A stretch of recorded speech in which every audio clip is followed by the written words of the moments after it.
ઢોલતાસા યુવક મંડળના મિત્રોને વિનંતી કે ઝડપથી અત્રે ઉપસ્થિત થશે.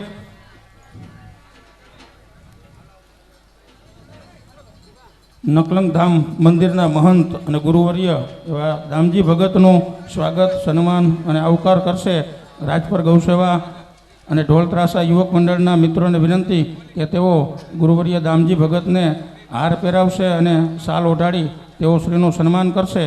અને આ સમગ્ર કાર્યક્રમમાં આપણે સૌ જોડાઈ અને તાલીઓના ગડગડાટથી એમને આવકારીશું.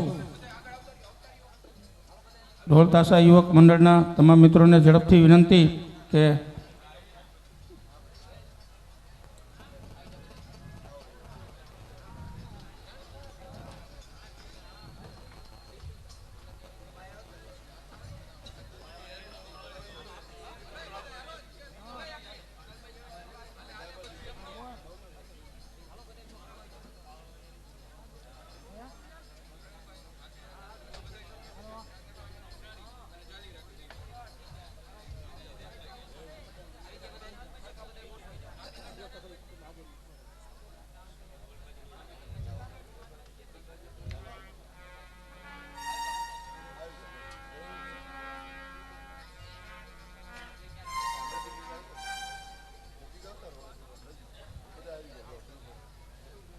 રાજપર ગૌસેવા યુવક ઢોલ મંડળના તમામ મિત્રો ગુરુવર્ય દામજી ભગતને હાર તોરા કરી રહ્યા છે, ત્યારે આપણે આ સમગ્ર પ્રસંગને તાલીઓના ગડગડાટથી વધાવીશું અને એમનું સન્માન થઈ રહ્યું છે.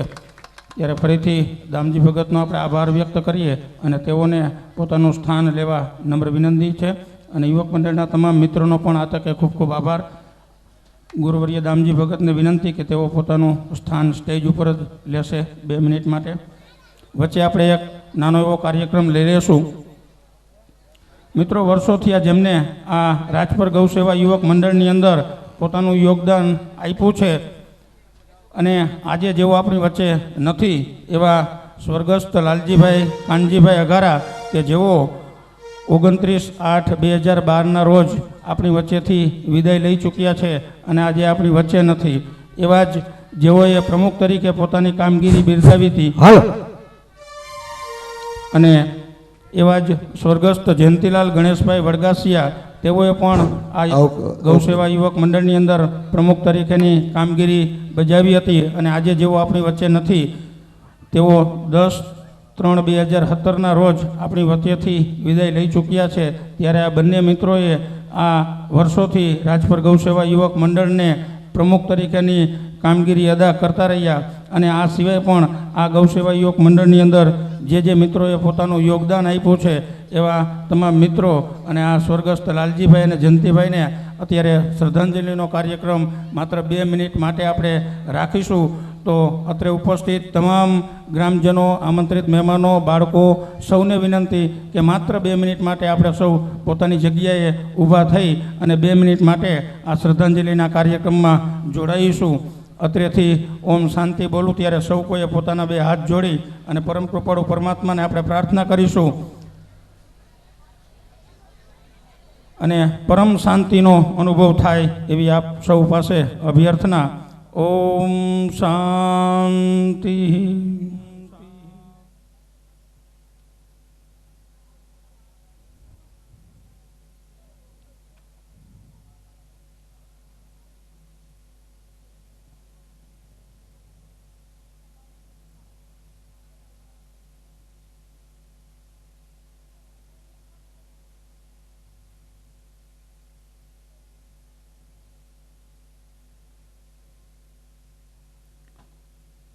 ઓમ શાંતિ શાંતિ શાંતિ.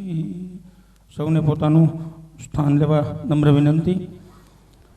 અને હવે આપણી વચ્ચે ખાસ આપણા આમંત્રણને માન આપી અને નકલંગ ધામ મંદિરના મહંત એવા અને આપણા ગુરુવર્ય દામજી ભગત ઉપસ્થિત છે, ત્યારે સમસ્ત ગ્રામજનો વતી આપણે એમને આમંત્રણ પાઠવીએ છીએ કે આવો અમોને પ્રેરણા, પ્રોત્સાહન, માર્ગદર્શન અને આશીર્વચન પાઠવો. આ સમગ્ર સમય દરમિયાન આપણે સૌ શાંતિ રાખીશું અને સન્માનપૂર્વક ગુરુવર્ય દામજી ભગતને આપણે વિનંતી કરીએ કે આપણે નાટકનો પણ હજુ આનંદ લેવાનો છે. સમય મર્યાદાને ધ્યાનમાં રાખી આદરણીય ગુરુવર્ય શ્રી દામજી ભગતને વિનંતી કે તેઓ આપણને આશીર્વચન પાઠવે. શ્રી દામજી ભગત. હરિઓમ. સર્વે ન સુખિન ભવન્તુ, સર્વે ન સંતુ નિરામયા, સર્વે ન ભદ્રાણિ પશ્યન્તો મા કશ્ચિદ દુઃખ પ્રાપ્નુયાત. ઓમ શિવ સમાન દાતા નહીં અને વિપત વિદારણા,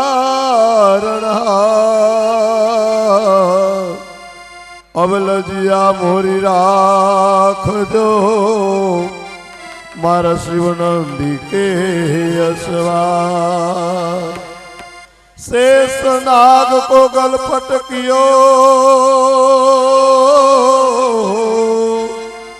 અને શંભુ ગયે કૈલાસ,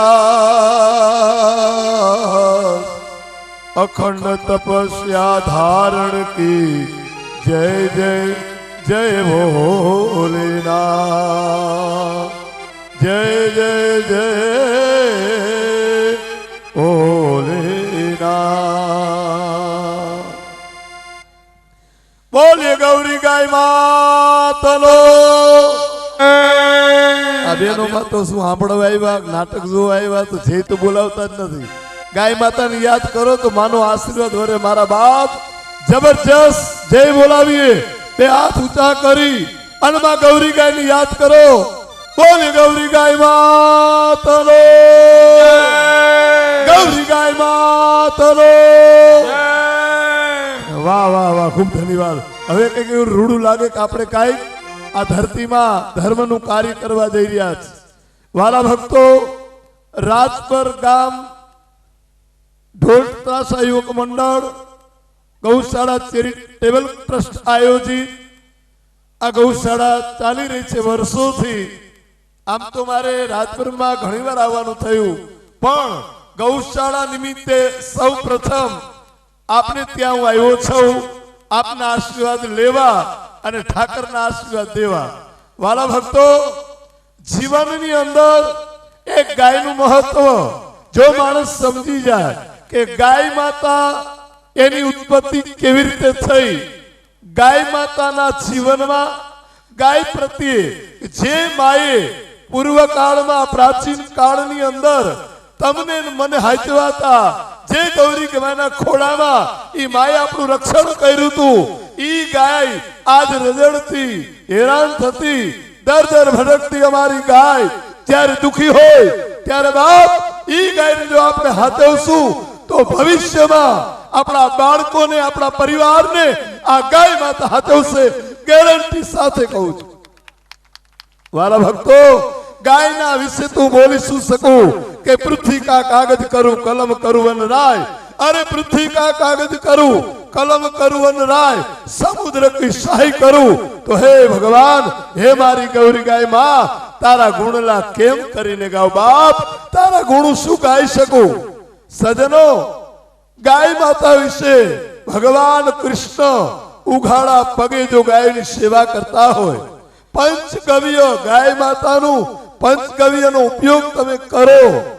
સજનો, તમારા બાળકને 1 મહિનો ભેંસનું દૂધ પાજો અને 1 મહિનો ગૌરી ગાયનું દૂધ પાજો. આમાં ડિફરન્સ સૂર્ય છે, તમને એ અનુભવ થશે.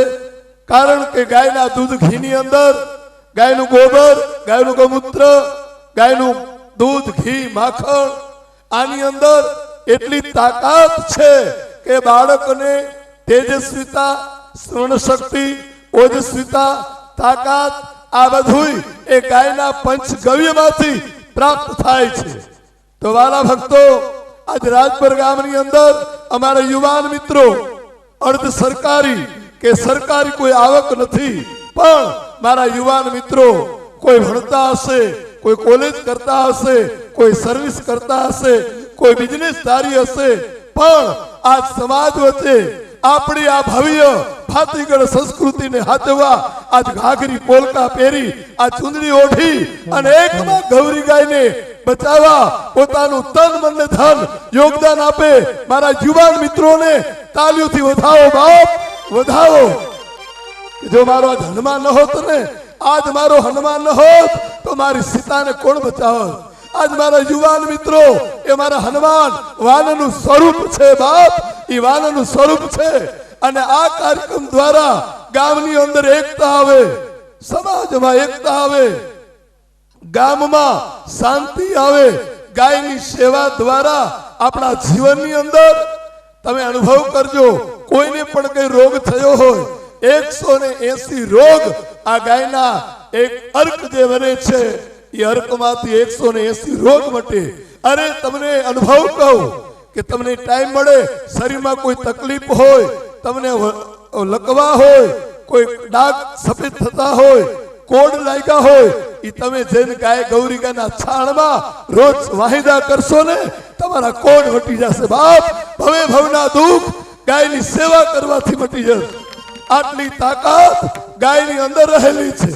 તો વાલા ભક્તો, ખરેખર રાજપર ગામની એકતા, તમારો ભાવ પ્રેમ, ગાય વિશે તો જેટલું બોલીએ એટલું થોડું છે. પણ એટલું કહું કે એક ગૌરી ગાયની સેવા કરવાથી એક કડવા ભગત, કડવા કડવીનો દીકરો, વનાડિયા ગામ જેનું વતન એવા કડવા ભાઈ આ જો ગાયની સેવા કરે રાણીમાં રૂણીમાં કેરળા ધામમાં